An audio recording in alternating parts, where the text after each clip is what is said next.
and welcome. This is Brandy Rose Smith, Lamb, the Forbidden Library, and today we're gonna do some sorcery. Da da da da. Hello everyone. No One Size Phantom. I know you're here, but if you watch the VOD, I hope you had a progressive day. Hello Rahel. Hello Nimby. Hello Kanagi. Welcome. Thank you for the follow, Ranger Ash. Thank you. Hello, Kevlar. Ta-da-ra-ra. Indeed. Ta-da-ra-ra. So, we're going to continue with Sorcery. Oh my god, it's loud. I know it's not loud for you, but it's loud for me. 1 second. The crowd do roar. Lucas Ratata. Indeed. So we're trying to go down. All the way down. Because we need to go to the necropolis and we need to go to the Fallen Quarter. And theoretically we should get what we need there. We hope, we pray. But to start off with, I need to get past here and not get tricked into the sewers again. Sorcery! It will. So let's go to Fireview Square. Have a quick tea. Spooky, indubitably. I gotta go to all spooky places. You are back on the approach to Fireview Square. Once again, you stand in the plaza of the Red Eyes, the heart of this half of the city port. In all directions, roads lead off. Some, no doubt, to the houses of nobles, and others directly into danger. On the other side of the square, the main road continues on through a low arch. 1,000 other alleyways lead off in all directions into Upper Care.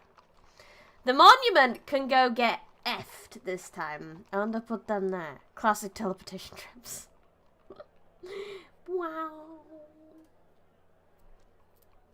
We're not. We're leaving the square. Screw the square. You look around at the various exits to the square. So, yeah.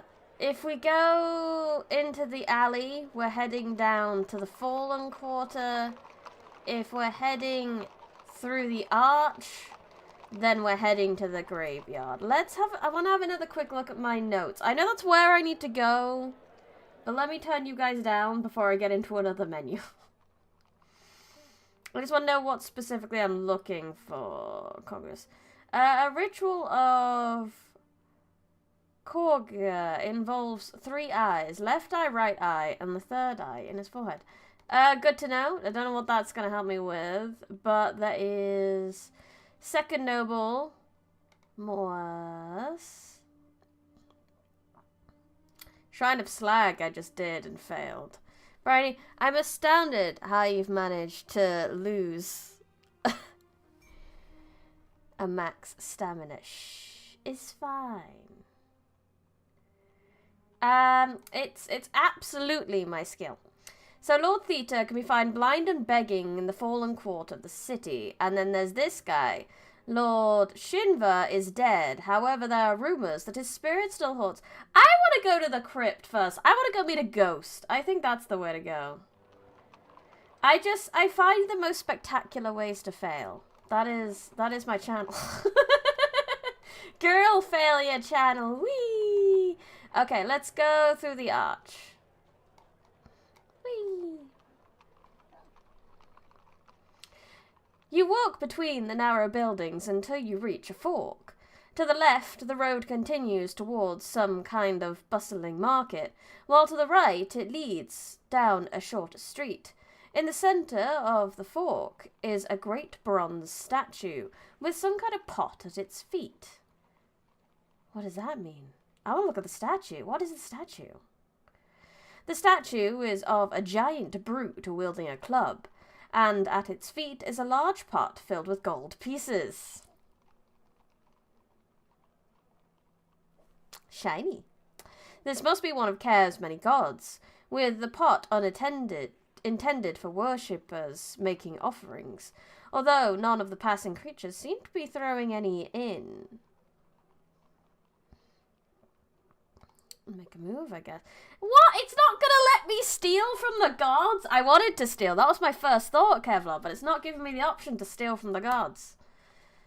Oh, no, it is. It is. The gods don't need it.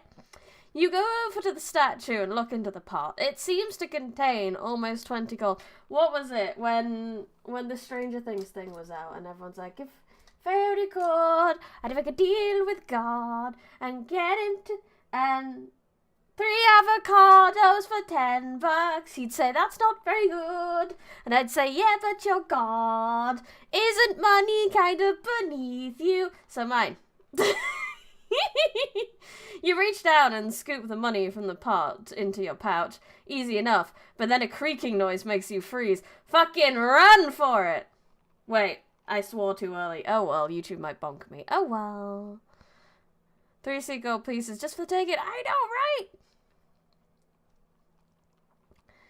You turn and run, and just in time, the statue behind you has started to move and is on the attack. It smashes down with its club, catching you painfully in the middle of your back.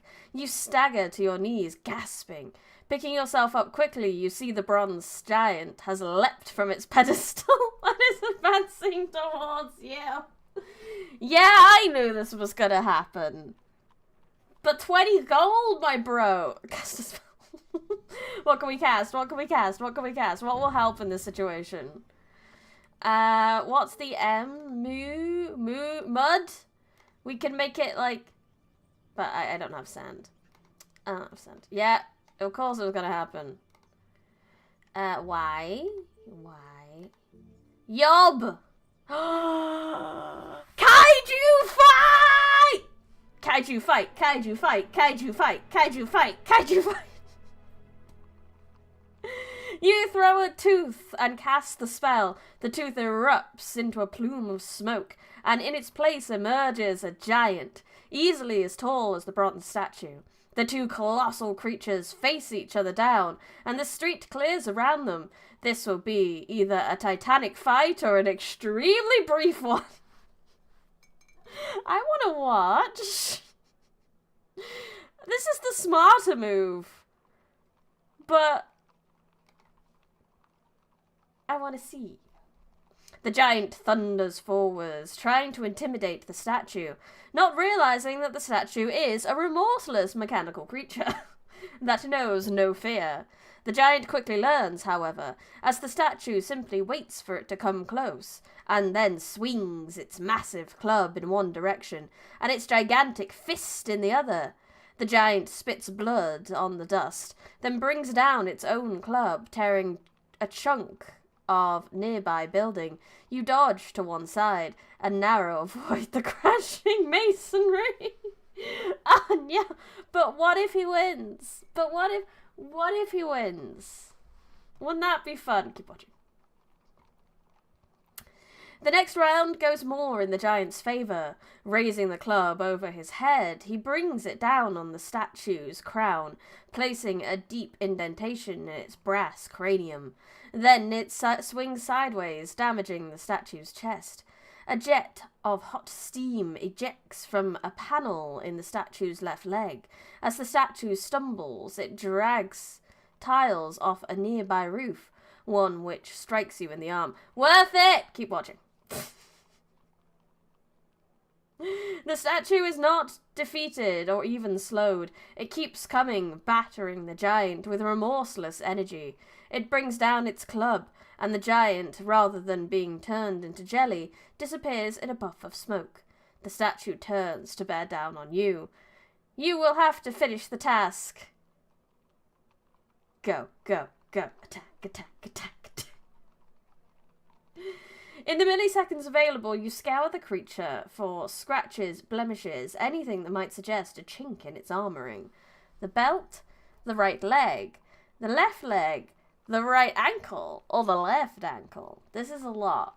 I think I'm gonna bet. No, I meant to prick up the belt, but oh well.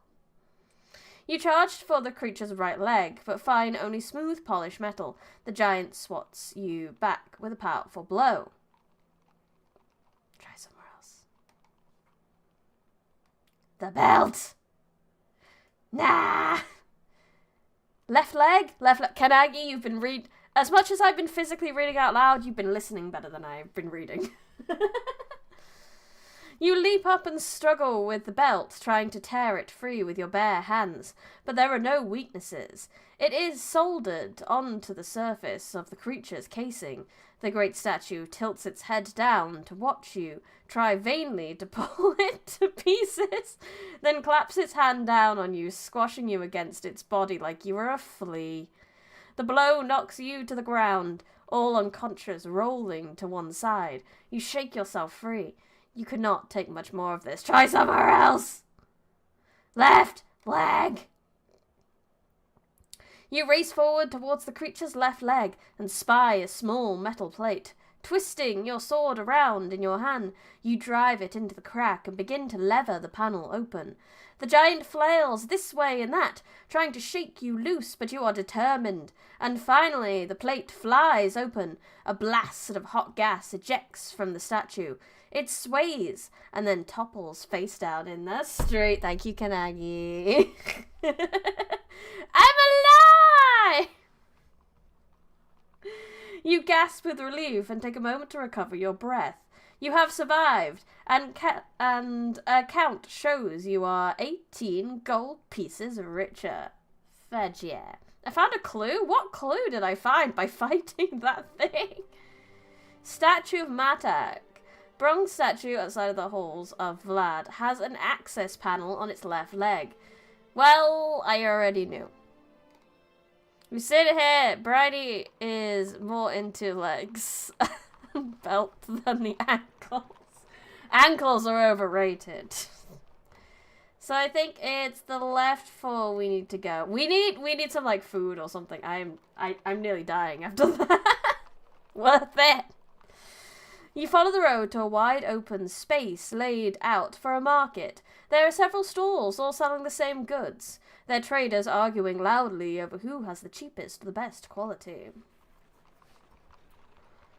What did he say? Browse magic items, browse useful gear, browse weapons. I think, well, I got gear recently, didn't I? Because I got the gauntlets. I'm gonna browse magic items. Let's have a look. You scour the market for items that might be useful in your magic, but find nothing, except for one jeweller's stand, which, in amongst a lot of very expensive and overpriced jewellery, is offering a sun jewel for sale at the exorbitant price of 50 gold pieces! Worth it! I'll try haggle a little bit, but the amount of times we got stuck in the dark in the bloody sewers.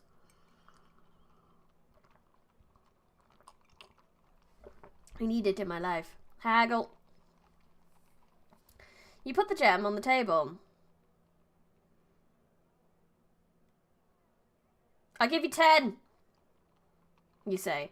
The jeweler looks at you like something crawled out of the sewers. The price is 15, he says. If you can't afford it, you aren't the right customer. In low hair costs 10.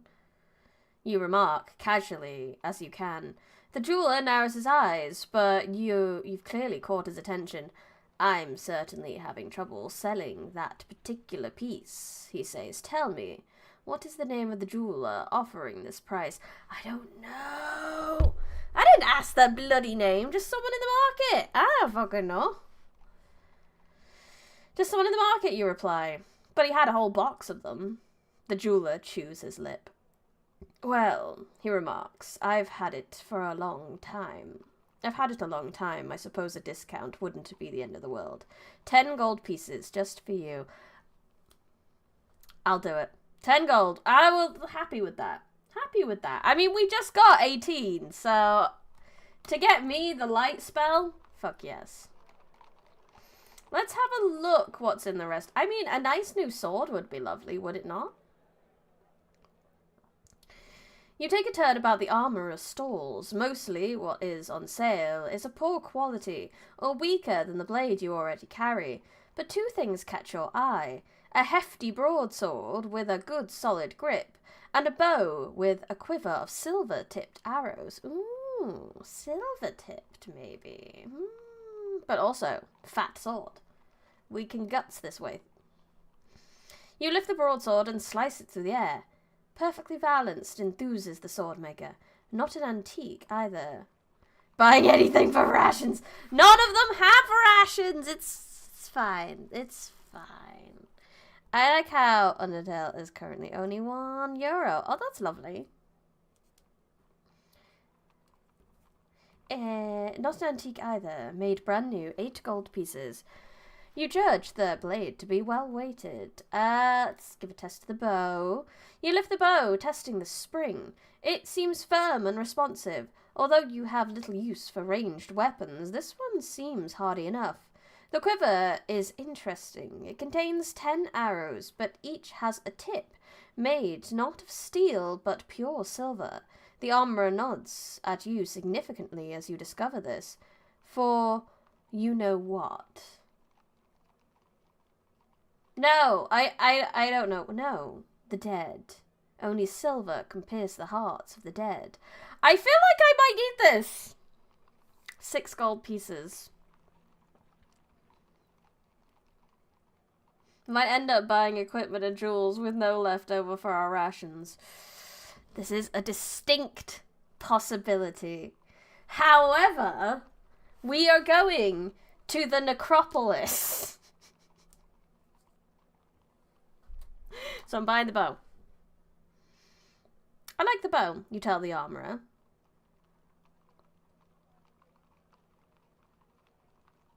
I don't think I have any other silver tools. Feast on enemies! Exactly, Kevlar! Exactly. He makes a great fuss of packaging it up, but eventually hands over the bow and quiver. You pay him 6 gold pieces. And we have a clue! So let me just check this one. If there's rations, that would be lovely. You browse around stalls selling useful gear and items for travellers. You come across 2 things which might be useful. First is a tinderbox for lighting fires, though it will not work without tinder. And the second is a bottle of snakebite antidote. Well, that would have been useful a while ago. I could look through where the snake bit me before. The tinderbox costs 2 gold pieces, and the antidote 3. No, I need to save my money so that I can, you know, actually rest. But carry on.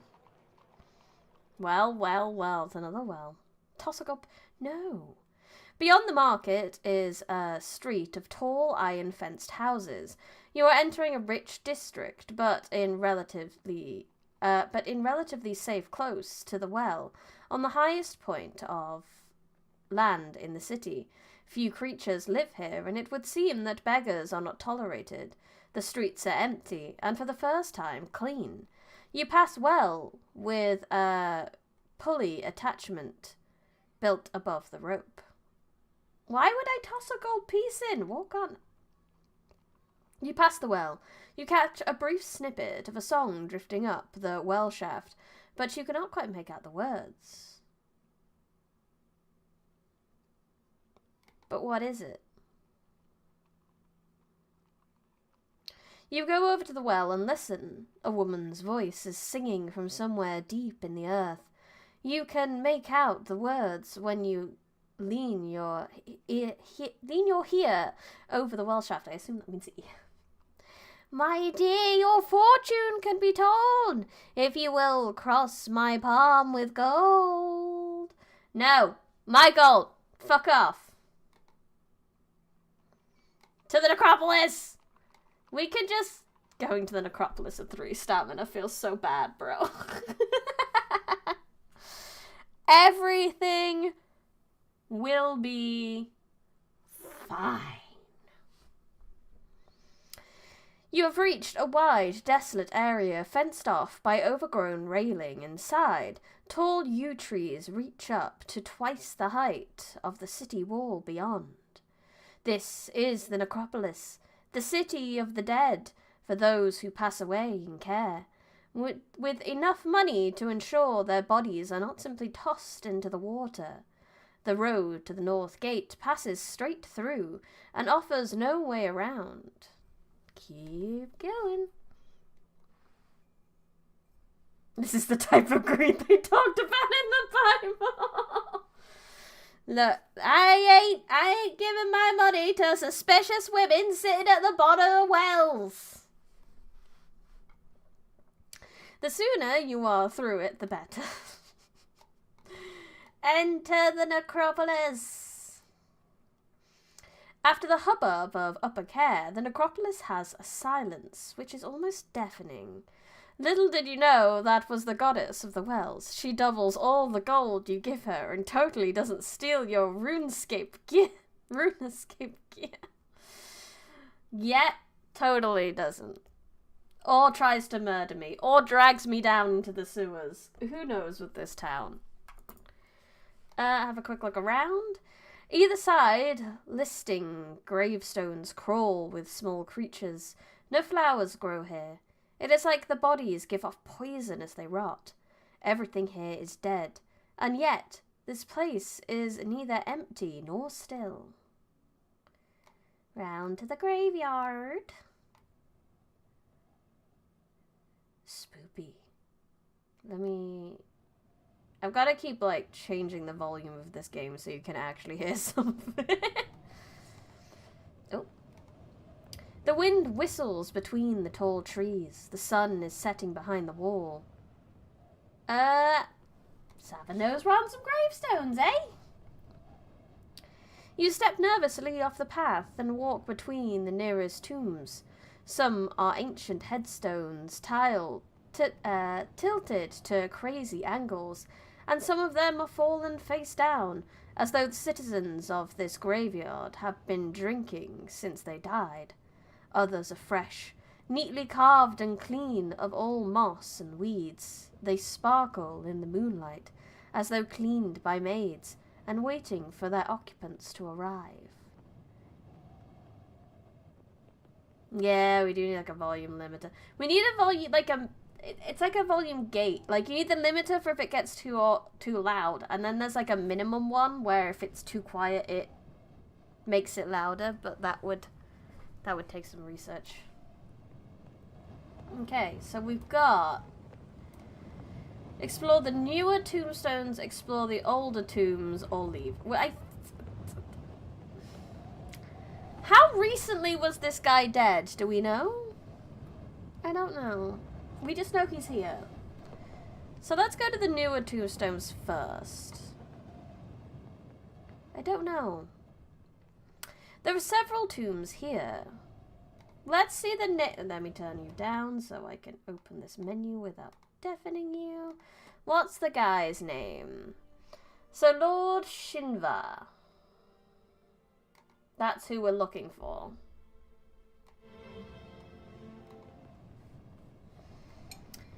So, is there a Lord Shinva here? Lord Shinva! There are several tombs here. They must have been a recent plague on the rich in the city. They are scattered around in roughly alphabetical groups. Angeli Tifaran, so B S, A B C D E F G H I J K L M N O P Q R S T. Ah, we found it. You look from one headstone to another. A few catch your eye, though you cannot immediately say why. This one! You approach Shinva's mausoleum. Carved above the door is, "Here rests Lord Shinva, 5th noble of Care. Hello, Dionysus. Came for the party. I brought wine. Woo! Now it's a party. Yay. Thank you for coming. We're just going to go into a mausoleum. I think that's a great place for a party, Dio. Your heart hammers. This is the undead noble you are warned you would need to find. Into the mausoleum. Party at someone's grave. I mean, yeah, it's disrespectful, but when a god of partying appears, you do not question. The door to Shinva's mausoleum seems to be unlocked, and it is cracked ajar, as though someone regularly came and went. Just in front of it is a ring of little mushrooms growing up against the front step of the mausoleum. Let's just take a look at these mushrooms. You crouch down to look at the mushrooms. They look highly poisonous. Not least because you cannot see a single insect crawling around or under any of them. Unusually, the ring itself is perfectly circular in a shape.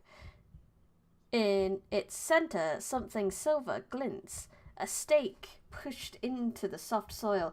Oh lord, this does seem bad. Isn't it perfectly circular? Yeah, that's not a fairy circle. Fairy circles are bad.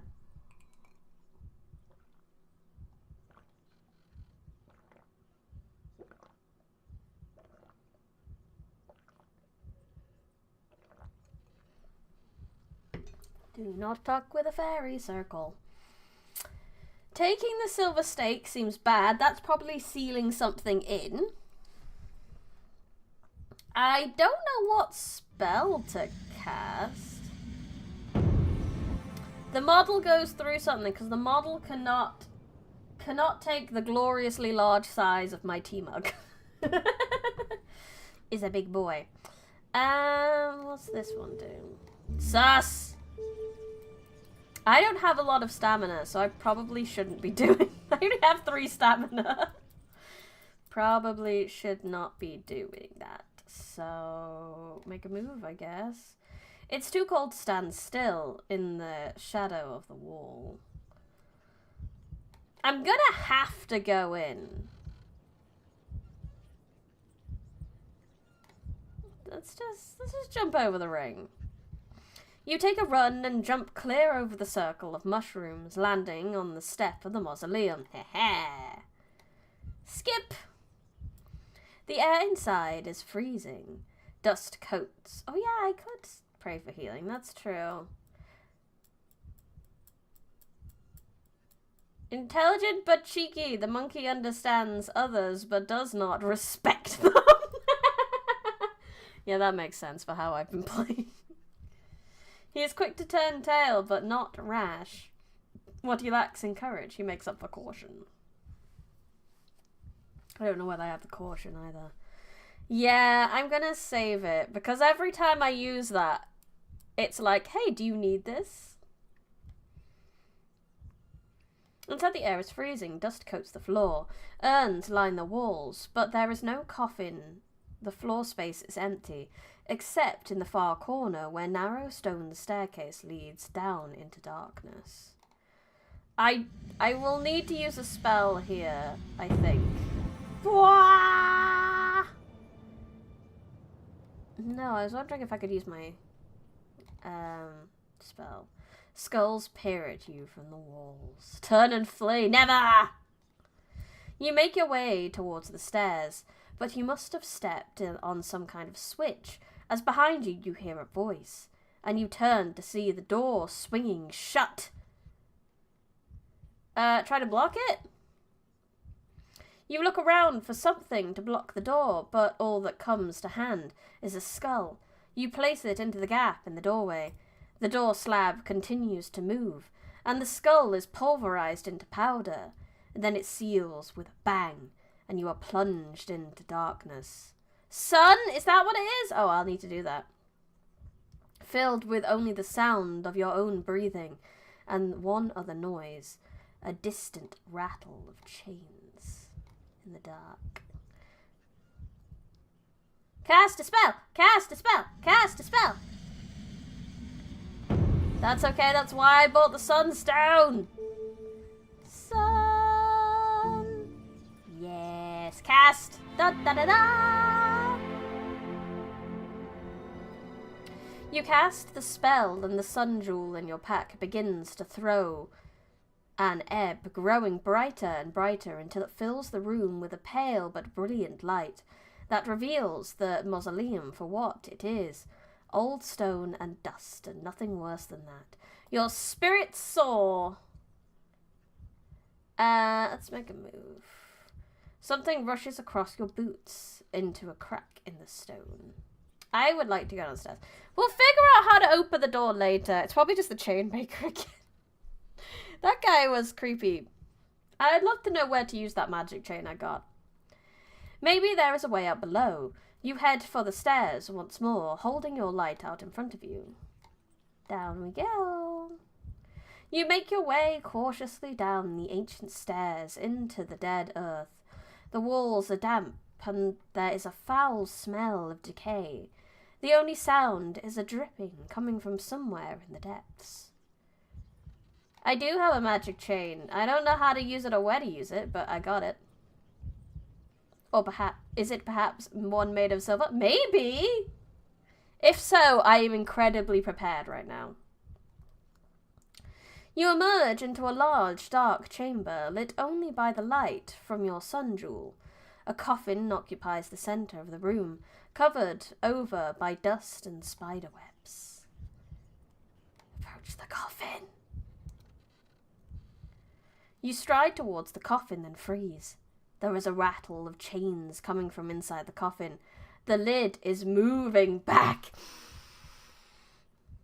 Way to watch. I mean, I need to talk to him. This is fine. I need to have a chat with you, my friend. You need to tell me your thing. You hang back, watching, and that's when you see the ghostly figure emerging from one of the alcoves in the room. It is a death wraith, wielding a cruel hooked dagger, and sliding mercilessly towards you. Death wraiths, like all ghosts, can only be harmed by weapons of silver, but it is quite capable of causing you harm. Attack! I have the silver chain and the arrow! Well prepared or just a big spender? I just forgot I had the chain, bro. I forgot. You stagger back to clear enough space and ready your weapon. I mean, it just said magic. It didn't say if it was silver. Hey, big spender, spend a little time with me. Fire. Quickly working, you unsling the bow from your back and notch an arrow. The death wraith grins with abhorrent glee. Until you let fly, the arrow strikes it in the arm. It howls with pain, shocked and angered at being hurt. Fire again! What follows is a terrible fight. With every arrow you fire, the death wraith staggers back. But as you reload the bow, it creeps nearer again, slashing at you with its knife. As the quiver starts to run low, you know each arrow counts, and should even one miss, then Shiva's tomb will become your own. As you reach for your last arrow, the death wraith beams with glee. It is weakened, but still not yet defeated. Fire! You fire the last arrow, aiming directly for the death wraith's heart. The bolt flies true, and the silver arrowhead buries itself deeply into the spectre's being. It begins to flicker and fade, and then, with a last tortured grasp, it slumps to the floor, and through it, melting away into the cold stone. You stagger back, grasping against the wall of the crypt, but then there is a creaking sound that makes you look back at the coffin. It has opened, and a figure is rising up. Let's wait. Let's not attack straight away. You watch as the figure takes shape. A very old man and no monster. Stranger, he declares in a quavering voice. His throat thick with dust and cobwebs. I am in a great debt to you. Now at last my soul die in peace. Tell me quickly before I am lost. How may I repay you? You stare in amazement. This must be the fifth Lord Shinva himself! My bro, my dude. 1, have you got any rations? 2, I need the thing. Yes, I'm very glad I picked the arrows. They have saved me a little. You step forward to greet the apparition. Are you Lord Shinva? The old man nods. I am, or I was. Once the fifth noble of the city, would you believe? He smiles without humour, only the ghost of a smile. And you? Who are you? I am from Analand. Shiva raises a dusty eyebrow. Analand. What interest does Analand have in the ways of care? His eyes are piercing and shrewd, despite there being no light or soul behind them. I travel to the Backlands.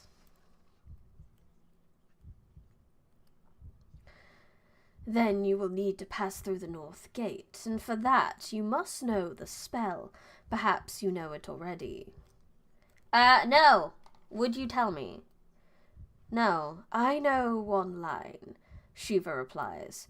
One lock made of Gollum's hide. Wishing you luck in finding the others, but tell me, what lies in the Backlands and that Analand could want? Should I tell him? I mean, he's dead. He's gonna, move on to the next life. Should I tell him? I don't see why I shouldn't tell him. Manpang, the crown of kings. Shinva looks startled. The crown? What of the crown? It's been stolen. I'm just gonna tell him everything.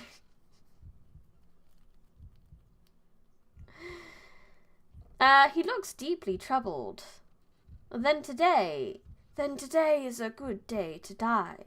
The crown of kings is an ancient object. Not like it matters, just respectful at this point. Exactly! He's gonna die anyway, it's fine.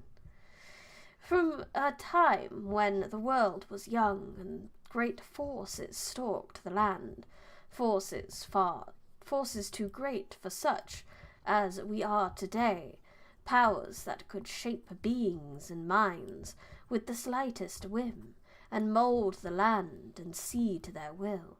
Do you understand what the crown does? I have heard it is the crown of influences.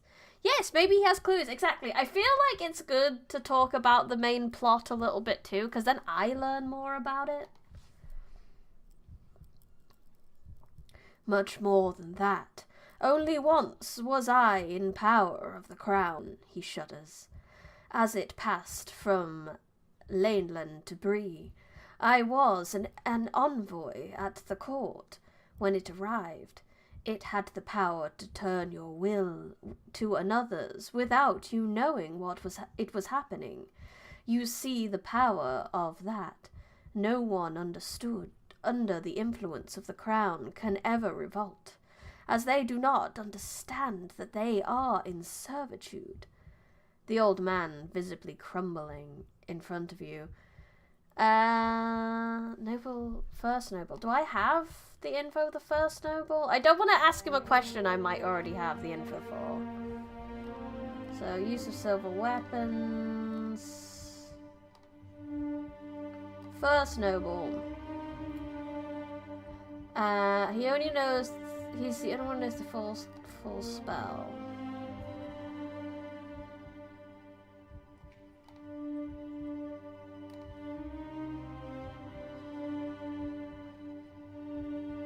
Okay, so I don't know that much about the first noble. Obviously, we've just talked to the fifth. The spell lines, I think, will be. I just haven't finished the conversation yet, so it's not giving me it. I'm looking for the first noble of the city. Yeah, so the first noble seems to know the full spell. So, theoretically, we could just find him and it would all be over. Then I hope your mission is to kill him, the old man replies. The first noble will bring this city to wreck and ruin. If that has not happened already while I have been down here, tell me. And he grips your arm suddenly. Does care still stand? For now. He nods. You shall see what follows, perhaps. I will not. I met a fortune teller once, a woman named Sorcery, and she showed me how Sansas would bring the city of fire and destruction. It was this knowledge that led to my fate, of course. Such is the way of fortunes. Trickles of dust and rain, Trickles of dust rain down from the roof of the crypt. What can you tell me the backlands? Oh, very little. Oh, but I remember one couplet told me in my crib. Will you hear it? Please, yeah. For sleeping of the sleepless rams, seek out the one they call the sham. Shinva shakes his ancient head. I could not tell you what the sleepless ram is, but perhaps it is advice, and not mere nonsense. Thank you, old man. Yay! The spell lines you have found are listed in the keys section of your inventory. Good to know. Farewell, old man. Farewell, stranger. May your life and fate be better than mine. Finally, with a withered finger, he directs your attention to a gnarled rope that hangs down in one corner of the room. That controls the trap on the door, he declares with a groan. Thanks, old man! I appreciate that. Yes, so we have the keys. So we've got Lorang Spellline, Tumblers 2, Still Deep Inside, and Shinva's line. So we got 2 lines! 2 lines! Good stuff.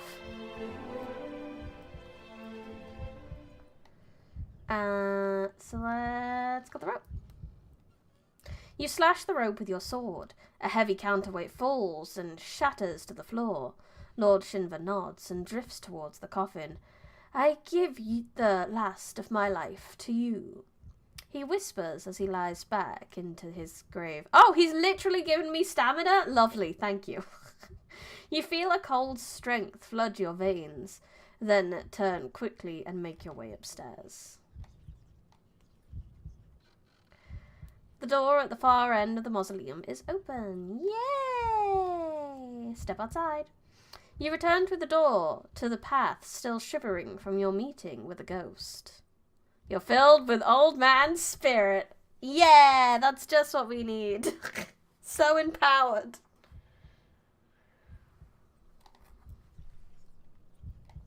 And to the path.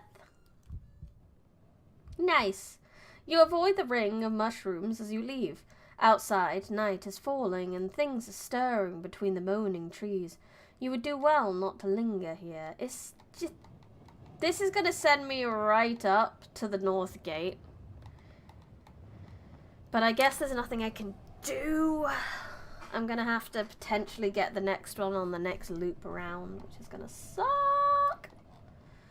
I would do well not to linger here. But I really don't think... I mean, I might be able to stay in here, but I've got no rations, which sucks. Do I need to explore the older tombs? Somehow found a way to have to use rations. Yes. We're slowly going okay. I'm gonna have to live without my rations. I'm gonna just leave. I need a nap. A nappy? A wappy? Who needs food when I could sleep? You return to the path, gratefully, and make your way to the far side of the graveyard. Besides the gate is a disused well, perhaps one used to draw water to wash the bodies before interment. I'm going to pull up the bucket. You turn the winch on the side of the well, drawing up the bucket from beneath. It comes to the top, filled with clear water. Is this as fresh as the water from the other fountain you tried? Drink it. Yay! You scoop a handful of water and taste it. Despite your surroundings, it is quite fresh and quite clear. You feel much better. Let's have a nose down, just for the fun. You lean over the side of the well house to peer down. It's pitch black, of course, and seems to go on forever downwards. Then, for a moment, it looks as though there is something in the shaft, but a moment later it is gone. A trick of the moonlight, perhaps? I'm gonna move on. I'm not throwing coins, I'm keeping my coins! I worked hard for my coins. I beat up a giant for it. That's true. I think I do have some blimberry. The rear gate of the graveyard hangs from its hinges, not from age. It seems it has been taken apart, maybe widened, even to let something through. Beyond is the deep forest. Nope. That's a long way.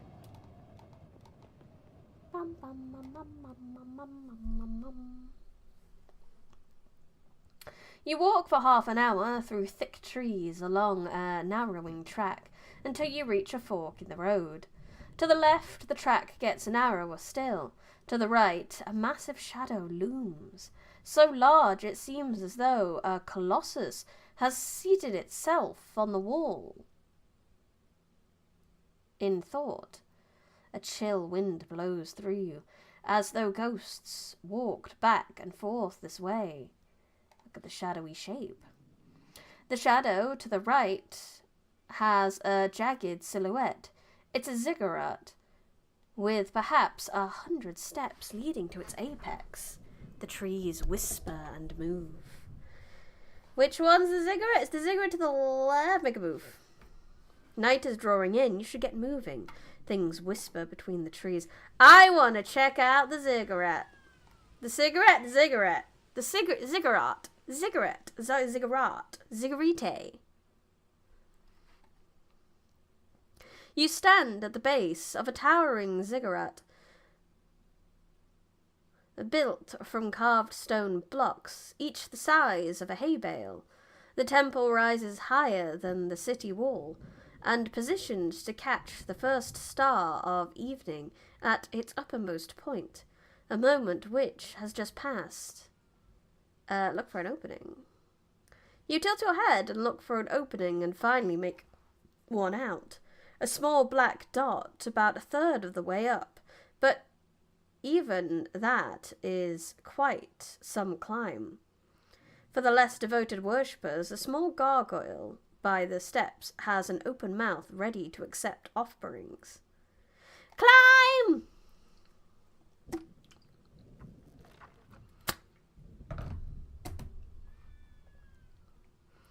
You begin to climb, hauling yourself up the first steps. Either this ziggurat was built for giants, or ascending is an act of devotion. The next few steps. I will not give it offerings, my gold is mine! The next few steps are equally exhausting. You have to throw your pack up first to follow. Keep going. You persevere, but as you climb higher, the going becomes easier. The temple's designers have built a clever optical illusion into the slope of the pyramid. Soon each step is only waist height. She's her own god. You reach a halfway point, almost as high as the city wall, beyond, and pause to rest. Halfway up. Well, we're halfway up.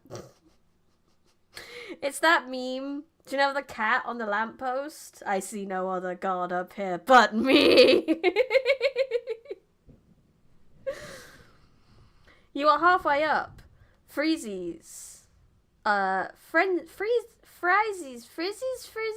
gargoyles in polished metals ring the temple on this level. Let's have a look at the view. You pause to take in the view. From this side, the ziggurat, you can see nothing but the top of the wall and beyond the gleaming darkness of the marshes of the backlands. A frenzy of gurgles, indubitably. Walk around to the north face. You move around to the north face. You can see the path ahead running straight between wild, overgrown trees. It seems very few people come this way anymore. The north gate itself is now visible, however, and appears deserted. Then you notice a point of light. A torch has been lit between the trees. Watch the torches. You watch the torches move through the trees. towards the path. They are making slow progress, but they are moving towards the graveyard, presumably from there onto the town. The wind claws at you, trying to pull you to earth. Climb higher! You continue the weary climb to the first level of the ziggurat. Da-da-da! You climb for another 20 minutes up the steep stone steps, until you are grasping and panting for breath once more. But finally you reach the dark opening that you saw from the base of the temple. The steps themselves continue up a little further still, to the very peak of the temple. I'm going to check out the opening. I don't have to go that far. The opening is guarded by rock-sculpted images of unimaginable creatures. Beyond, you see a long, dark hallway, something large and gleaming at the far end. Enter the temple. Ooh. You step into the temple. The hollow space amplifies your footsteps, and they echo eerily for several moments. On the floor, in glint inlay, is written the name of the god who inhabits this space. It seems that this is the ziggurat of Karuga, the Gracious. Go inside. Snake! You stride inside, filling the hallway with noise. Ba-ba-da-ba! Offering to the goddess! Oh, your offering is accepted and even liked. Thank you so much. I appreciate it. Yay!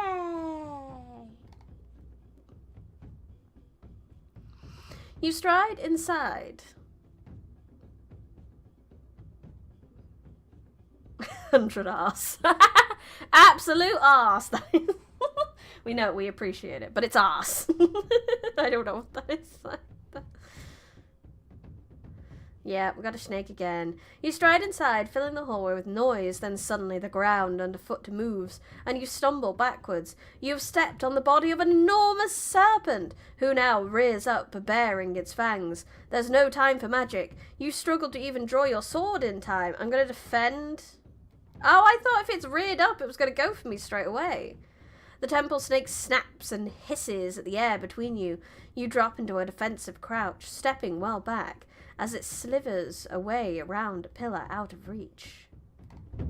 Yeah, now it's going for me. Oh god, even with the blocking it did too? Shit. You stay low, and the temple snake strikes. You desperately defend yourself against its poison-soaked fangs. You fail. You fall badly as you stagger back. It disappears into the shadow of the temple. Boop. Ruined.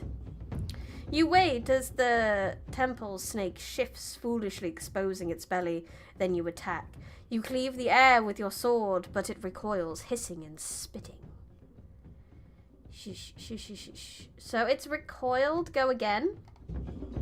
Fudge. The temple snake is sliding across the flagstone towards you with lethal speed. Poisonous fangs are open. You try to cut across the body, but it catches you with the blow with its hard tail tip. It knocks you backwards into the main part of the temple. Your head spins. It hisses from the darkness. I need to defend. I'm probably going to have to redo this one. We're doing shit. You drop into a crouch. The temple snake tries to knock you over. Knock you over with its thick neck, but you duck. The snake has you backed up against the temple wall. It spits in the gloom. Try a big one again.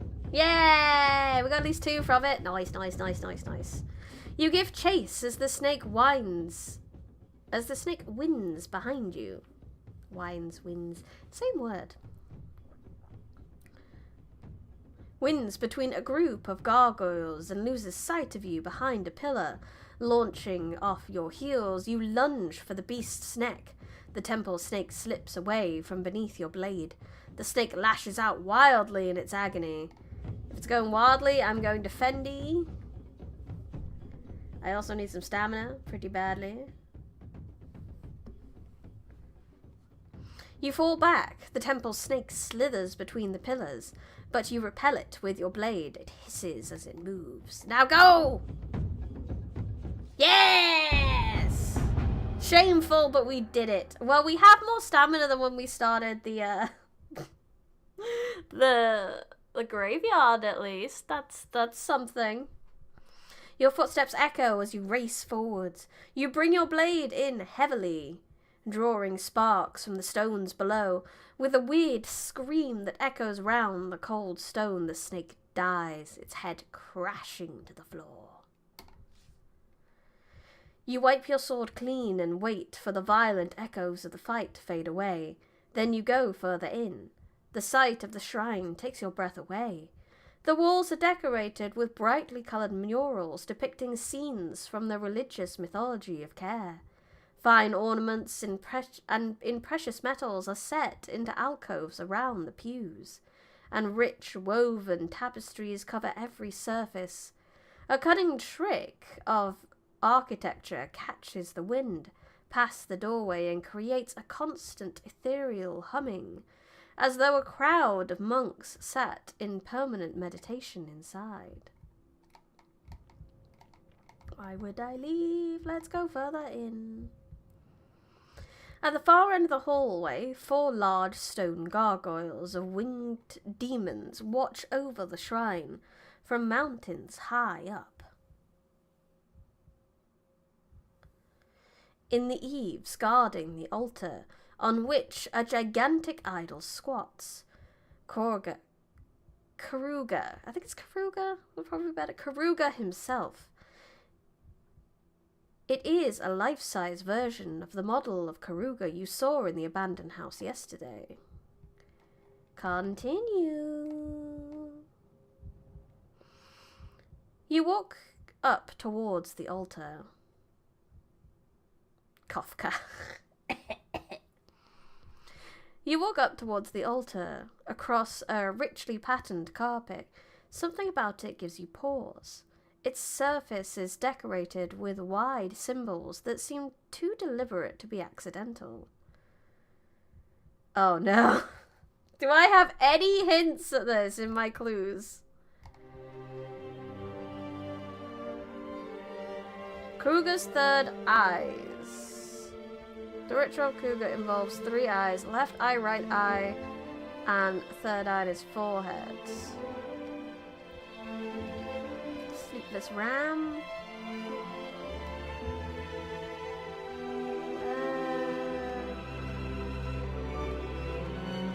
I don't think I have anything specific.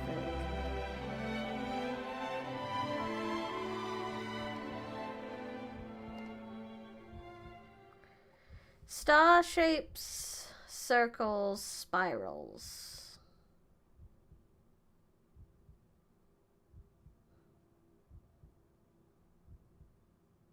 Or just walk across. What if we just strut? Guidance might be good. I'm familiar with circles.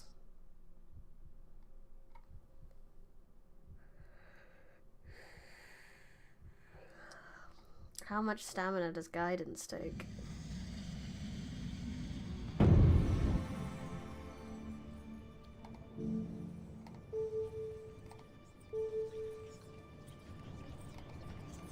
It's not how. How's not the right one, is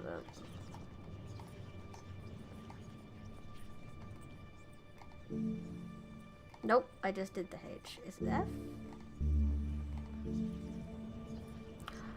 Or we could just do that. Why step on anything when I could just float? Let's do that. You cast a spell, reducing your weight to that of a feather.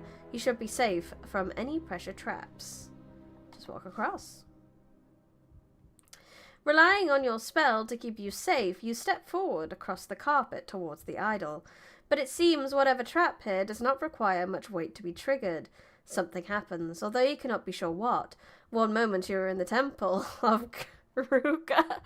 The next moment you are falling. Indeed. Fucking back to the sewers. You have fallen into a portal trap once more, everyone's favourite. You brace yourself as you tumble through the air, knowing full well what is coming. You have landed in a disgusting pile of unbelievable filth, slime, excrement, sludge, dung, and dregs, all the way up to your neck.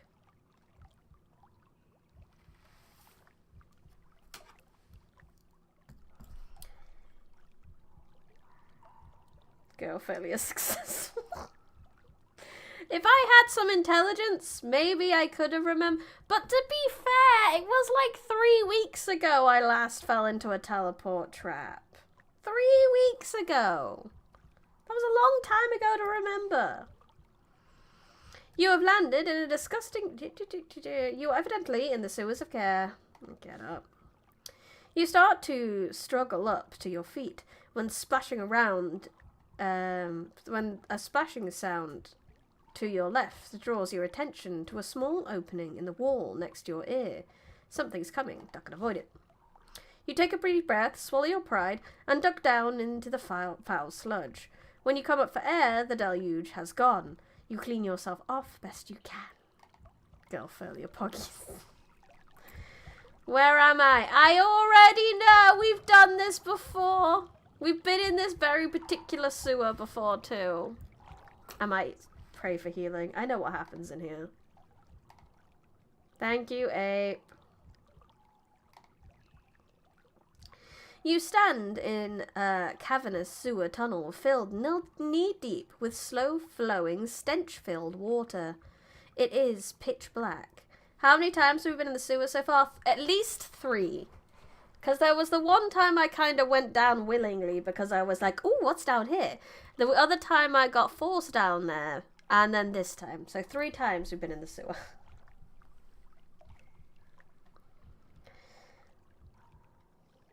You stand in the cavernous tunnel above it. It is pitch black. You could be standing on a mountain top or inside a coffin. Except that is for a single speck of light somewhere in the far distance. Make a move. Tunnels disappear off in the darkness. A sewer regular. Just call me the 5th Ninja Turtle.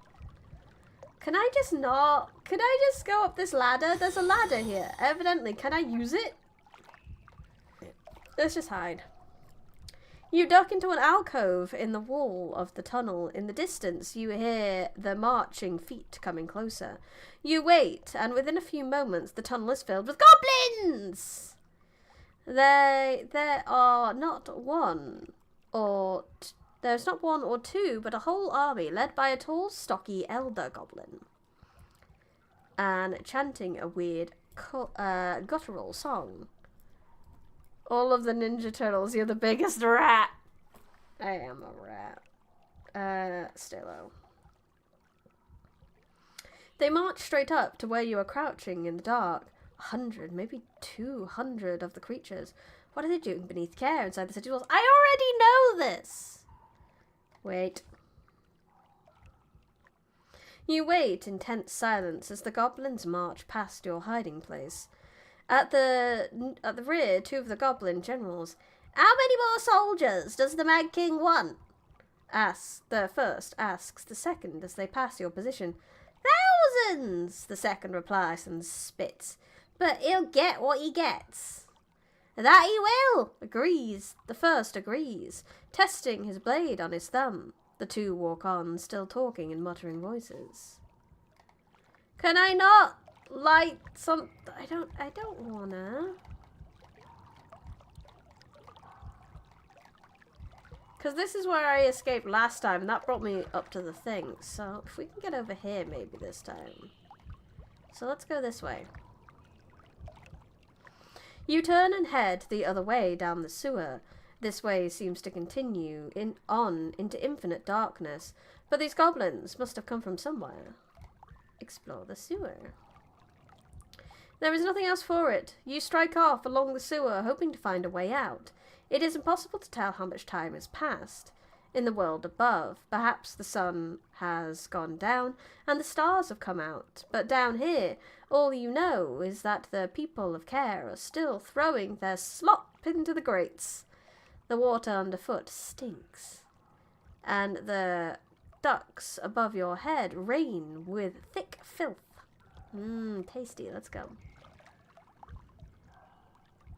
You reach a junction of two sewers, one sealed away by grating. I want to go up.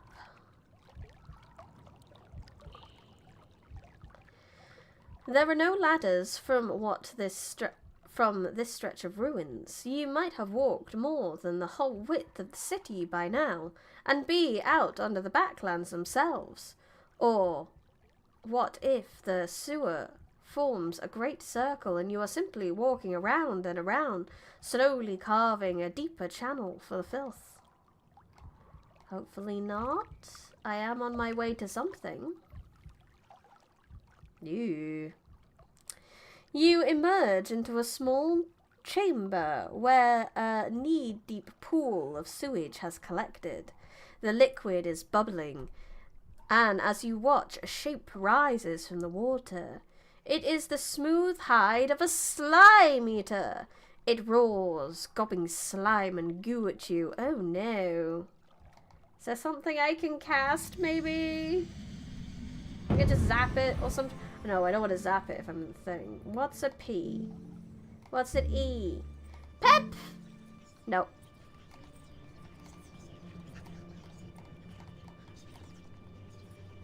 What's the other P?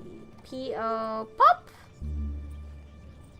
I have a pebble. Let's go. Boom! Pop! Pop goes the slime monster. Cleanse! Probably should find that. You enchant one of your pebbles and loads on impact, showering you with slime and goo. But the creature does not stop its approach. Throw another pebble. Nope. I mean, I've done some damage with the pebbles, to be fair. You quickly enchant a second pebble and throw it into the creature's open maw. This one does more damage when it explodes, tossing two slime eaters' teeth across the chamber. When there is no more time, the monster is on you. You draw your sword, which seems a mere toothpick compared to the size of the creature. Oh my god, it is so big. Hiya! I win! Fuck yeah! Good gamble! Hopefully this combat does go better. It's already going better.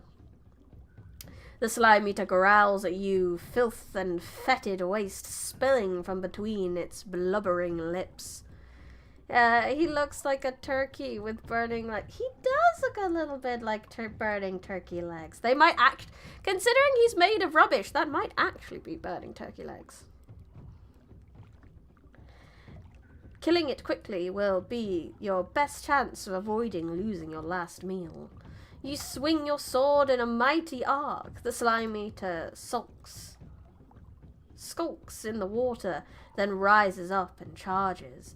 You drop, chopping into its body, cutting in deeply. The slime eater staggers backwards into the filthy water, screaming and howling. It begins to lift its bulk out of the water, sending ripples down the sewer. I might go again. I might just go for a big one again. Damn it. Damn it. That's what I get. The slime eater reaches out with long clawed hands. You almost fumble your sword into the water. That would have been certain death. I'm gonna have to defend. I ain't got shit. Warily, you move into a defensive crouch. The slime eater stays low and tries to ram you. You dodge as best you can. You are gasping for breath, injured and worn down, and the smell of the sewer enters deep into your lungs. Come on! Yes! Dead. Good. Full stamina lost, decent dueling.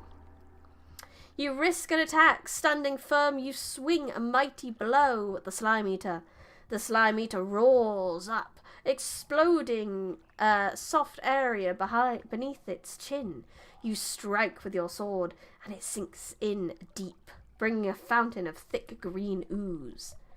Then silence. Not shameful. Decent. Decent. Continue. The body of the slime eater sinks down into the muck. Past the slime eater's lair is another tunnel. Continue.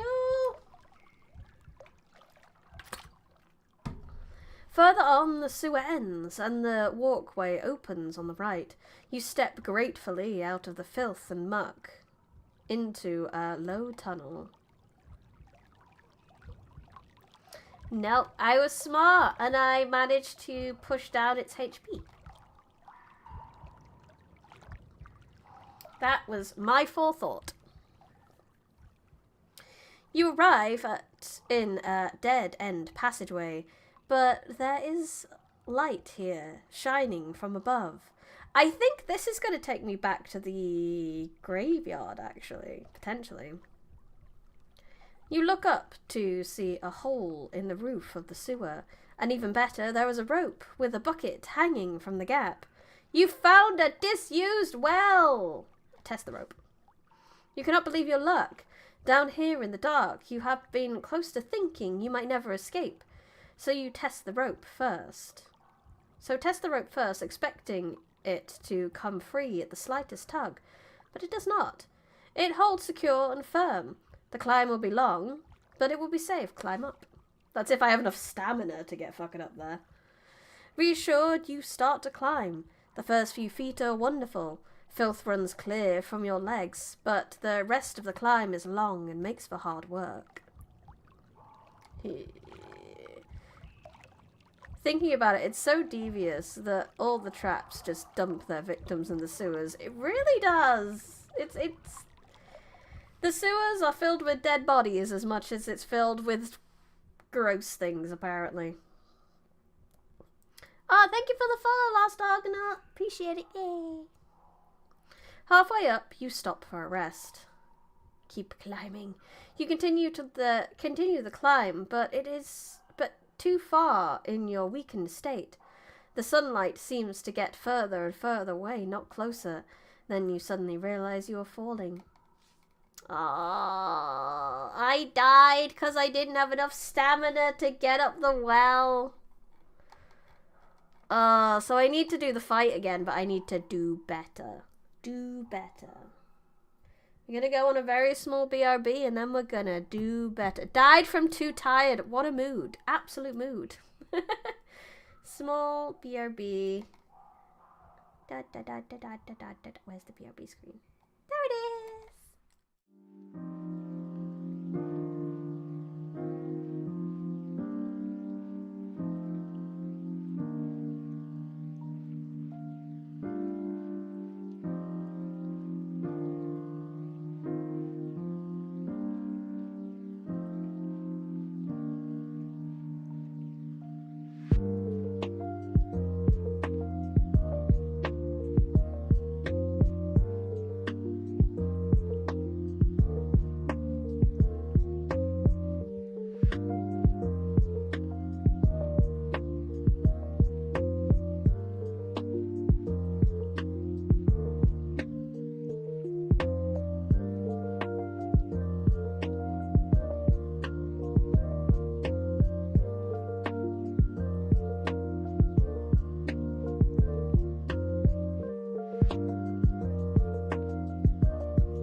do wash my hands. Bleh. But anyway, you're right. We could go even further back. We could avoid the sewers completely. And potentially go, wee, and be like, I knew. And then go back here. To the approach to the altar. I think I'm going to do that. Because...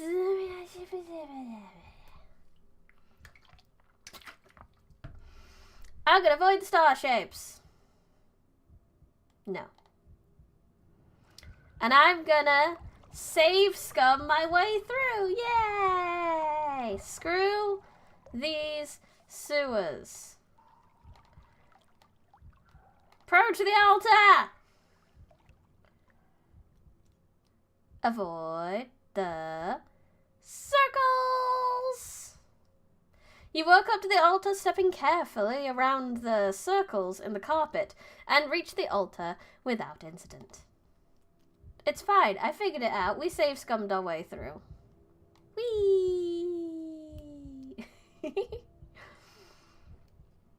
Now, I do have a note for this. We have the 3 eyes. The ritual of Karuga involves his 3 eyes. The left eye, the right eye, and the 3rd eye in his forehead. So we know that much about this situation. You stand before the idol, a fat statue set with gems, a curious pock-marked features. Above his head is a plaque that bears inscription. So let's give it a read. It reads, on Karuga's face you kiss a cross and finish with the lips. For answers to your questions you must err not, else he spits. Gross. You step nervously up the steps until you are below the great statue. Tourist attraction was perfectly circular. A ring of mushrooms was perfectly circular. Both are portal traps. Ah, well they avoided the mushroom ones anyway, so that's fine. So everything, a lot of important things are protected by portal traps in this town. You consider the idol. It is the same statuette in the abandoned house, except that has blue dots painted on its 2 eyes. Its 3rd eye in the forehead and on its lips. Ask it a question. Kuroga, you begin. I come to ask a question. You trail off. The statue is just a statue. It makes no response. Does the humming in the temple seem to be getting louder? Let's give it a smooch! Left eye, right eye, 3rd eye. That's what we need. And then lips. You stand on tiptoes and lean in, preparing to give the statue a smooch. The first noble went insane and moved the portal traps around without the other nobles knowing. Mwah! Indeed. So, which one did it say first on the thing? Not the lips yet. Not the lips yet. It says lips last. So, we want left eye, right eye, 3rd eye, forehead. So, left eye, right eye, forehead. So, left, and I'm going to read what it says. Kiss across. Yeah, so left eye. Mwah! First you place a kiss on the idol's left eye. You hear something flittering in the upper levels of the temple. And now, it's right eye. Mwah! Next you kiss the right eye. Now, the forehead. Mwah! You lean over and kiss the idol on its forehead. And now, the lips. Mwah! Finally, you lean low and kiss the lips of the idol. As you straighten once more, you see the idol's eyes flick open. A soft voice issues from its mouth. Stranger, you are not of my faith, whispers the god. And yet you have completed my ritual. How can that be? I have used my wits. The god laughs softly. My brother Pashan is the god of thieves and tricksters, but you are in my temple today. I will answer 3 questions if you have questions to ask. Tell me the spell for the North Gate! Just tell me the whole thing! Oh my god, can he do that? You take a moment to think over everything you have learnt and not learnt about the North Gate. You remember when you realized you needed to learn the order of the lines, but you have only learnt very few lines of the spell. Can you just tell me the whole spell? That would be great. Tell me the spell for the gate. You command, hoping for the god's aid. I cannot tell you the spell, Karuga replies, after a long, mysterious pause. Only the nobles know. Mulas, Shinva, Theta, and Narag. I see from your face that you have already encountered the last of these, at least. Find the rest, and the spell will be yours. What order should I read the spell lines, then? Because I'm pretty sure Theta's the one I know. Let's have a look. Yeah, so Theta's the one I know I need to go to the Fallen Quarter for. Molas. I need to know where Molas is. And who else? That's it. So I need to know where Molas is and what order to read them in. Where's Molas? How can I find Lord Molas? You asked the god in a reverential tone. The second noble has been dead for a long time. Karuga replies softly. Although he does not stay dead, he moves around the lower part of the city, half decayed, half animated corpse. Okay. I don't quite know what to make of that, and what order should they be read? What order should the spell lines be read? You ask, leaning low to whisper to the god. The god issues a low whistle. That is a very important thing to know.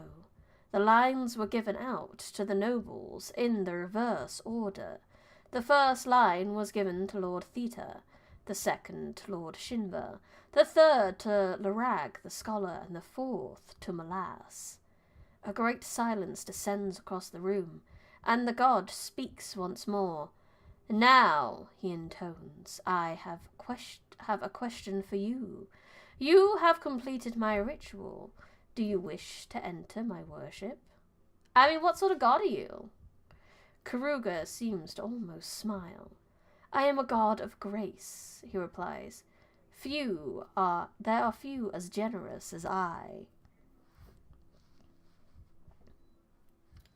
Will I abandon the monkey? Will I come? I mean, we did kiss. I feel like we should go on dates now. At least he's offering to buy me dinner now. I will abandon the monkey. Fuck it. Let's go. I will have a new god. Yes! I have a new god. Look at me. I have a new god.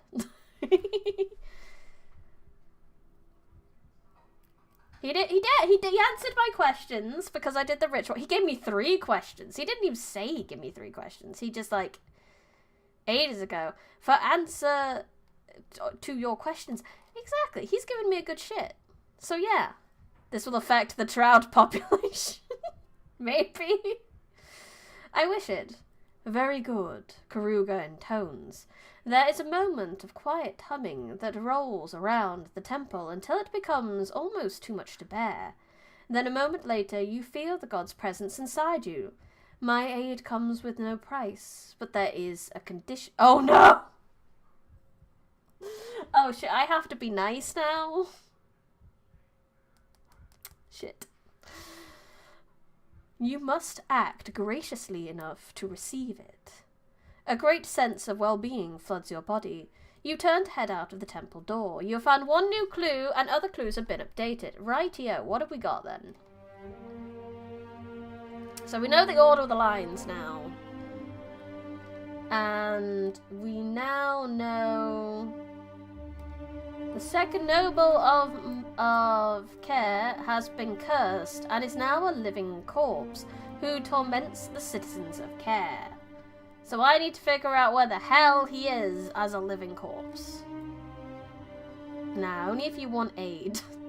Aid's really useful. Okay, I guess I'll leave. Thanks, guy. Thanks, my dude.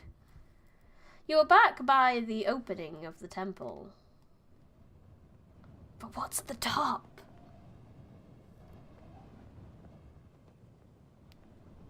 That's true. Most people I fight and loot are evil villains and monsters, so it doesn't matter too much. Wonderful. But what's at the top, though? You turn back to the steps and climb higher, all the way to the top of the ziggurat. Night has fallen, stars spread across the sky in a peaceful repose that belies their true nature. Warring spirits tussle for control of the world below. I'm gonna look at the stars. With your head tilted back, you can see more stars than ever have seen in the city. Perhaps you are above the level of the lights and the smog and dust, or perhaps more stars choose to cluster here around this sacred rise. If you were a true mage and not a mere sorcerer, who knows what spells one could weave at a spot like this? Ooh. You lean back and look up, trying to recognize stars from your studies. I would like to see this. I think it's hinting at a... No. I was wondering if it had the Z spell, like the one that's like... I want to look at my book, 1 second. There's like the one right at the end. The really scary looking one. Blah, blah, blah, blah, blah, blah, blah, blah. Z. I thought it was going to be Z, but there's no Z.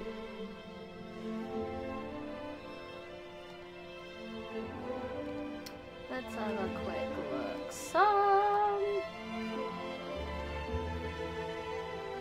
Kofi.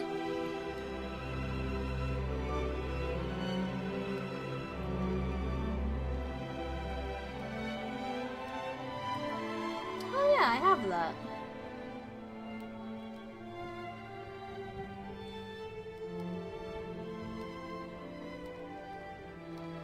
Yeah, probably is. Cannot cast an actual spell. I can just sort of see what's going on. Make up a new one. What about T-U-K? Unknown. Tuck. This game makes me want to find old Choose Your Own Adventure books I used to read as a child. I think it's made by the same people. I was looking at like the social media, and the Steve Jackson is like a brand of those, so it is supposed to be that.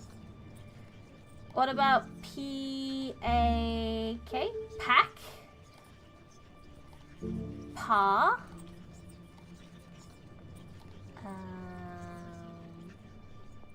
I want it to be a T. I would like... Tack. Cast. Tack! You fashion the stars into alignment, and an enchantment is created. You feel a tingling sensation in your wrist. You look down to see flashing sparks in your palm that flicker different colors. For a moment, gold, then white, then black. Let's wait. You wait to see what else will happen, but the sparks continue to glitter and glow like fireflies dancing in your grasp. Wait. You wait a moment longer, and the sparks fade. The magic, whatever it is, has finished. You have found one of the secret spells of the Temple of Karuga. The icy wind chills you to the bone. Nice! We have a shiny new spell! I have died once. Only once. Nearly died many times, but only actually died once. You look out across the city in the far distance. You see torches in the woods towards the northern gate. Looking back, you see the lights of care coming on, and shouts of revellers, drunks, and nighttime thieves. Care has no idea what is coming. Go down. The view is quite wondrous. My spell was luck, both for luck and my name. Oh, that's cool. Has it been added to my book? A, B, C, D, E, F, H, I, J, K, L, M, N. Sun falls and... Oh, that would be nice if it was added. Alden pop dud. Dot comes in for 6. Walk. I love these spells though. They're very good. Okay, it wasn't. That's sad. Tea! Thank you. You're the best. Tea. Oh, I have tea. Wonderful. The view is quite wondrous, but your journey beckons. You start the long climb down the ziggurat once more. Climb, climb, climb, climb, climb. My favourite spell, tea! I wish that was a spell I could have made. That would have been wonderful. You return to the opening in the temple. And then we gotta climb back down. You climb down, it's easier going. Halfway down you pause to rest. Climb back down.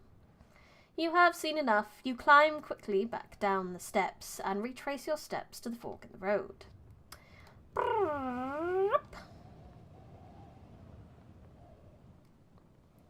The mud underfoot is stamped with footprints, and in between them the prints of many paws. And I don't really have a choice but to go to the gate at this point and get reset. You walk between clawing trees and thick bushes. The north gate is finally in sight. You can see its imposing, ornately carved wood doors over the top of the guard huts and low buildings that lie at the end of this road. Stride forwards. I know that it's abandoned. It's fine. You stride forwards, footsteps crunching loudly on gravel below. In a few minutes you will have reached the edge of care.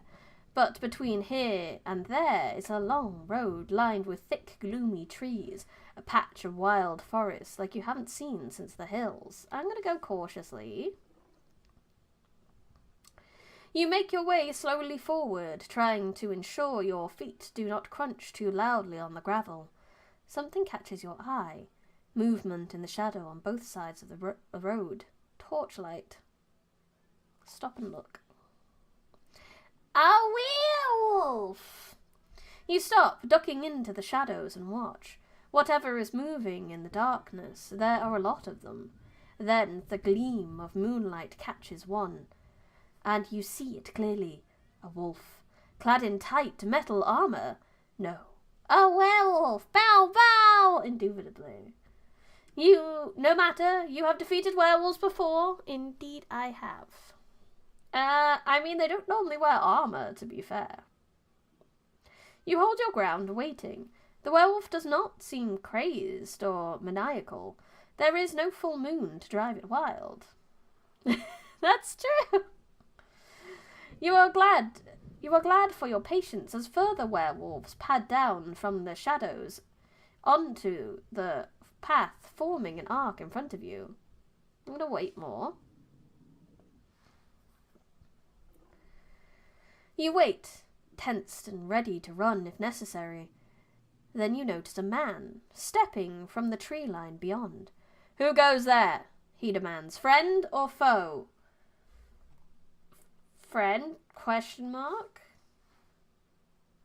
Show your own full moon to make it go crazy. Friend?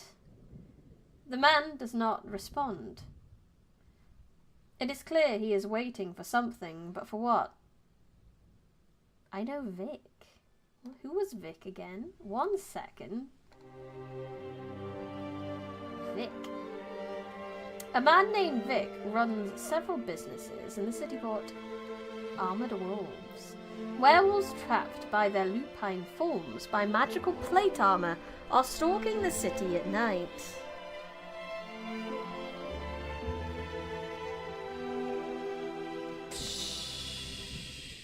I know Vic! The man raises an eyebrow. I hear he's a dangerous man.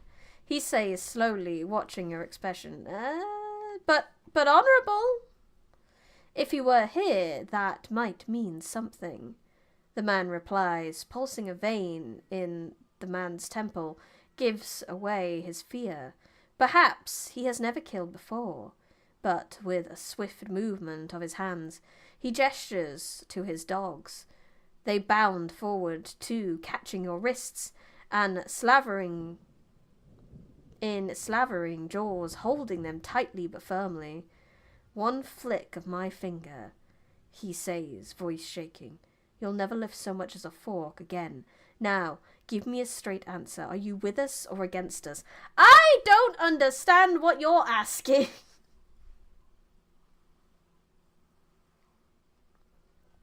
You're a stranger in the city, perhaps. The man nods thoughtfully.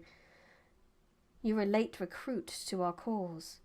Well, it's too late. The fee to join us is... He pauses a moment as he sizes up what you're worth. For you, 26 gold pieces. He wants my gold! I know, I should have just said I was with... I don't have that much, bro. The man looks at you for a long moment, trying to decide if you're lying to him. Finally says, then I'll take your money pouch. Fine! Fine! Take it! Take it. You nod, indicating the money pouch at your waist. The man takes it, counts out the contents. I see. I misread you. That's true, I do have some nice, equipment on me, to be fair. You're just another beggar. Well dressed, perhaps, but no better than the rest of us. He throws back your now empty money pouch and gestures for the wolves to release you. Stay clear of the city tonight, beggar, he declares. And if anyone asks, make sure your loyalties lie with Vic. Vic for First Noble! Vic for First Noble! I know, I tried to guard my money so much, but it's fine. I'm gonna get rewound in time soon. With that, he whistles to his wolves and sweeps away into the night. You breathe a heavy sigh of relief. What's the clue I just got?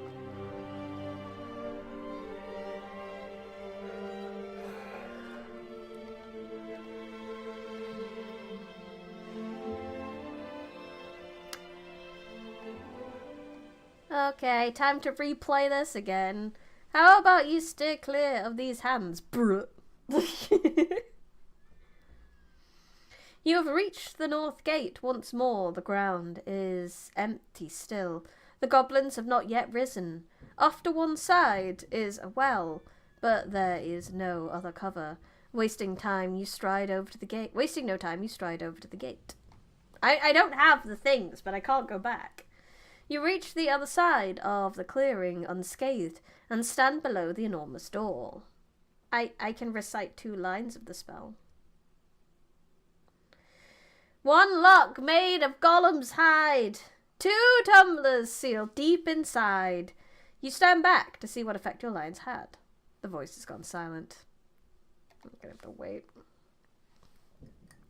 You wait impatiently to see what will happen. Then the voice booms out, incorrect, this door is sealed. The rest of it plays out exactly as you recall. In the midst of the bloodshed, the ghost appears, beckoning you. Hello, Mr. Ghosty. I found one more line this time. It seems you were not successful, the wizard remarks. Will you try again? Are you willing to give up your search now? Continue the search. I will try again, you tell him. This time, the wizard advises you. Choose your path with care. Ready myself. Once again, the wizard begins the spell, and you feel yourself drawn into the air. So, how far do I need to go back? So, I need to go to the Fallen Quarter.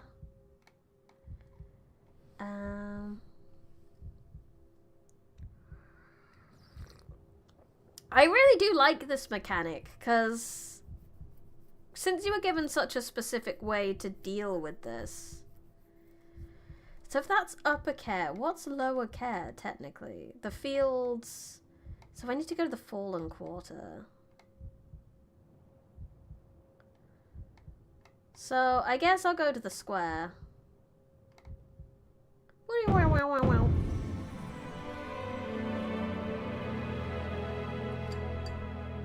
Have I visited the shrine between the well and the docks? Yes, I have, and I failed it. I don't have the right info for it, I think.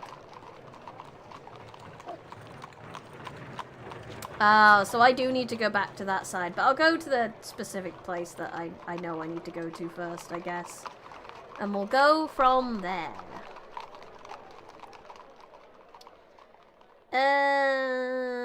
Leave the square.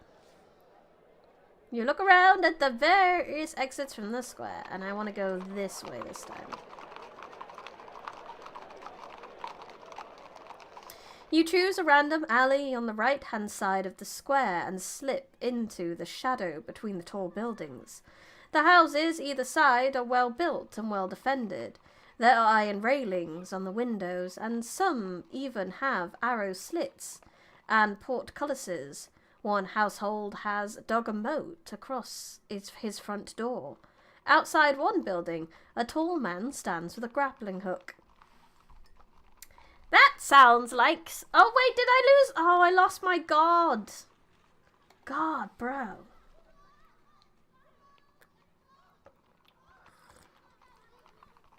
So if I want to have that god for, like, future games, I'm going to have to make sure that's, like, the last path I take. Shame.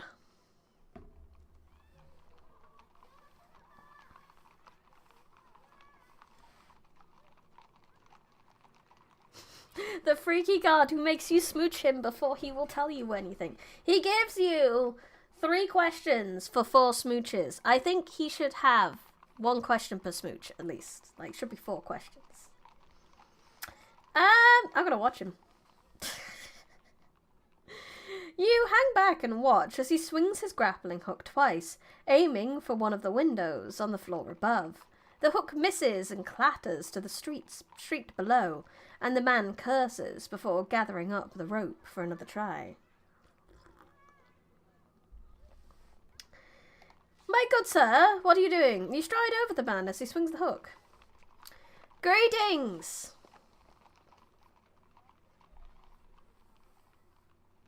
You begin with a respectful nod. The man turns to you. Stranger, he says, I'm in a terrible fix. The man gathers the rope for another swing. He is clearly tiring. Are you a thief? Are you a guard? He demands. No. You answer honestly, just a passerby. Then you should mind your own business or help, the man replies. He is clearly quite cross about something. The man throws again and misses again. So, what is it you're doing? You persist. Listen, if I were a thief, the man declares with great irritation, do you not suppose I would be better at getting this accursed thing to land on the sill? To demonstrate his point, he swings again with considerable effort and once more misses, ducking to one side to avoid the hook as it falls. So if you're not a thief, you continue, what are you doing? I've been locked out, he answers. This is my home. I've lost my key, but I've got a terrible throw, as you can probably see. The man gives up. He winds the rope around his shoulder, then cups his hands in his mouth. Esme, will you just open the door and let me in? As he had some arguments with his wife. For a moment, nothing happens, then a bucket of slop is thrown out over the man. He stands, dripping in muck. Who's Esme? You ask, from a safe distance away. I married an elven, he explains. Lovely eyes, but you really can't trust them. He stalks away up the alley. Time for you to move on. What a queen, absolutely. He says you can't trust them, but I feel like he's probably done something to deserve that, you know? I feel like he might have deserved it.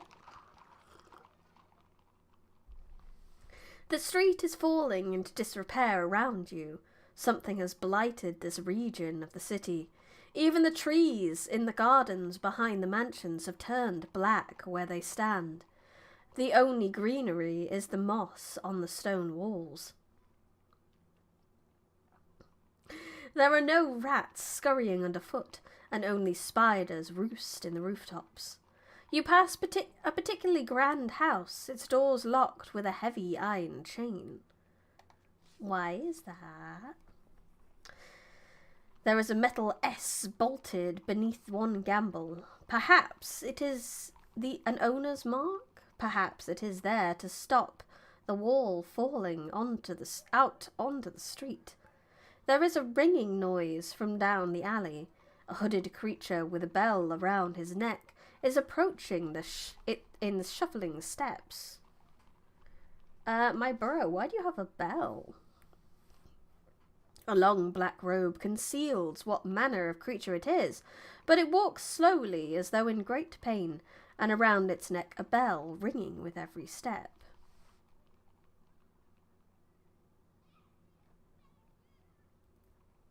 I'll say hi.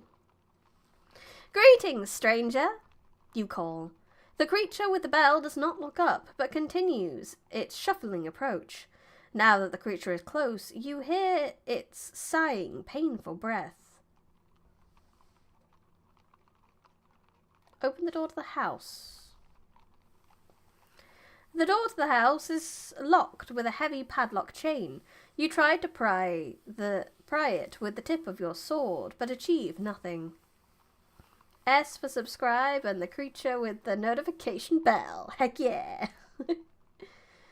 As the hooded creature passes, you can smell the same terrible stench of death you encountered in the village of Ursitani Hills. Oh shit! Not wanting to brush the cloth of the creature as it passes. Yeah, fuck that shit. Plague! I'm not dealing with the plague again, thank you very much. Goodbye! You ignore the shuffling creature and leave the empty house behind. A narrow alley opens up to your left, slipping between the buildings.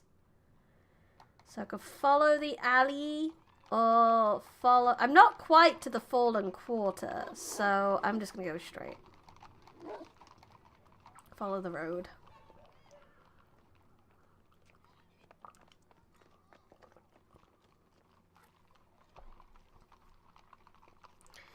The buildings are thinning out. Through a gap between roofs, you can make out a tall, crooked steeple, some way away, like a finger pointing up towards the heavens, a dark shape at its very tip. Look at the shape.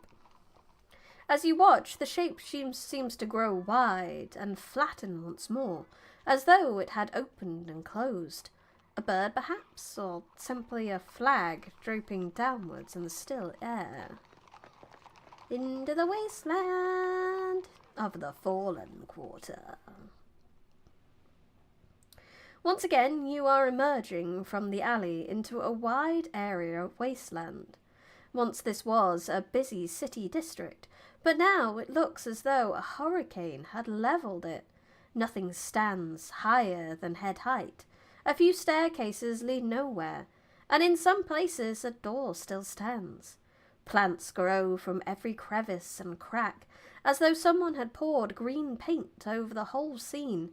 Things are constantly moving and shuffling between the leaves. Follow the road. The road, such as it is quickly smothered by piles of wreckage. There are lots of other ways to pick your way through.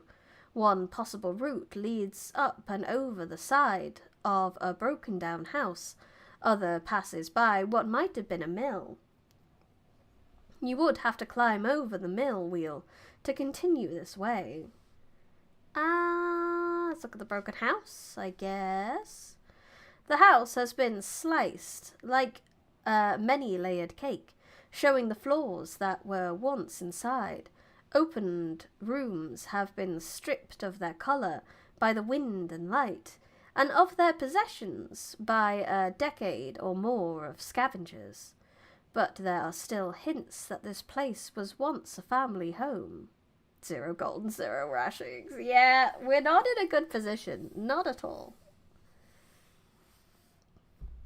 He lets me keep all of my, like, items, but he doesn't let me keep my gold when he rewinds me. He doesn't let me reset my gold, I guess. I would love it if that happened. It's fine. I don't need money. Might need rations, though.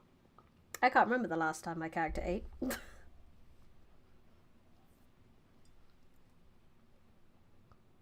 The hooks in the ceiling above the hearth, the marks notched on a ground floor pillar that suggests the height of grown children. Look at the mill. That's the government for you. Rewinds space of time, but does not rewind possessions. It makes sense. But I want my money back. I got attacked on the way there. That's not my fault.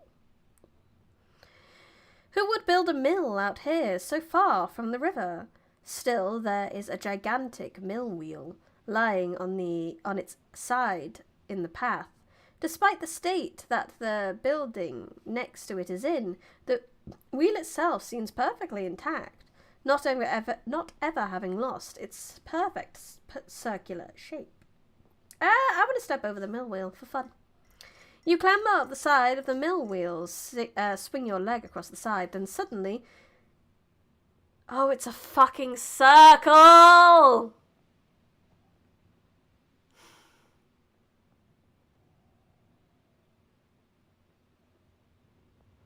This is fine. Fuck circles. Circles are the worst. I hate circles. Me and my homies all hate circles. I am a fool! I am. The entire circus. Screw this. No. No. Rewind. I'm not doing that. We're not doing the sewers again. Fuck the sewers. House it is. Ugh. Boo. Circles. Oh, God. Should have had square tires. They should have square tires. Circles are outlawed. You clamber up the fallen rubble to the roof of the broken building. From here you get a clear view across the rest of the wasteland. It stretches for a mile or two, and will take about an hour to cross on foot. And at its far side, a tall iron fence, thick with ivy across the land, perhaps to keep the people of the wasteland out, or to keep whatever is beyond the fence in. In the distance, you see dark shapes moving across the sky. Climb out the other side of the house. The sewers trilogy was enough. It really was. I've done enough. I'm kind of curious where that well comes out, but I could probably figure it out on the map, let's face it. You make your way down the far side of the building and back to the path beyond, which soon forks. I really have no idea where I'm going. I don't. But I have just looked at the time, and it is about time for me to start wrapping up the stream. So thank you so much, everyone, for coming!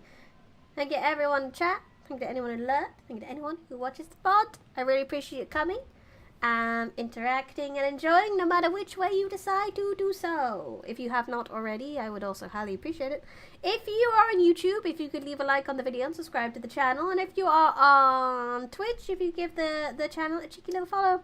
I know, Kevlar Blizzard, I know, but I gotta go. It's a shame, but I gotta go. I'll be back tomorrow with some more Limbus company. And if you get your ass on the Discord, there may be a very familiar sounding cat girl later on today playing some Bear and Breakfast, potentially. Maybe, I don't know. But, like I say, I'll be back tomorrow with some Limbus company at the very least. There's no Friday stream this week just because. I wanted to tell you about the circles and portal traps because I knew you'd forget and that it'd be hilarious. I thought portal traps would have to be, a bit more specific than just a circle, because, like, it's a circle of a mill. I didn't think that would be a magical thing. The mushroom circle, yes, that was sus as fuck. But the circle of the mill, really? But anyway, this game, I like this game. I think we're getting there. We've got 2 out of 4 now. We should at least have 3 by the end of next stream. I just have to find out where that last guy is, and then we're going to be there. So, if you have done your liking and you have done your following and you've gone to all the social medias and done all the follows and the liking there, and you still would like to support me and click more buttons and support, then you can do so via YouTube membership, where you can have emotes, exclusive streams, Discord channel, and merch discounts. There's the Patreon, where you get short stories, exclusive stream, merch discounts, and free books.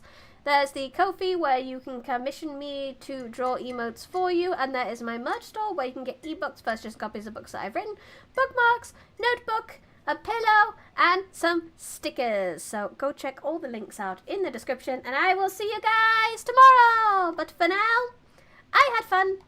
I hope you had fun. This has been Bryony Rose Smith, and the Forbidden Library. Goodbye. That's the wrong screen.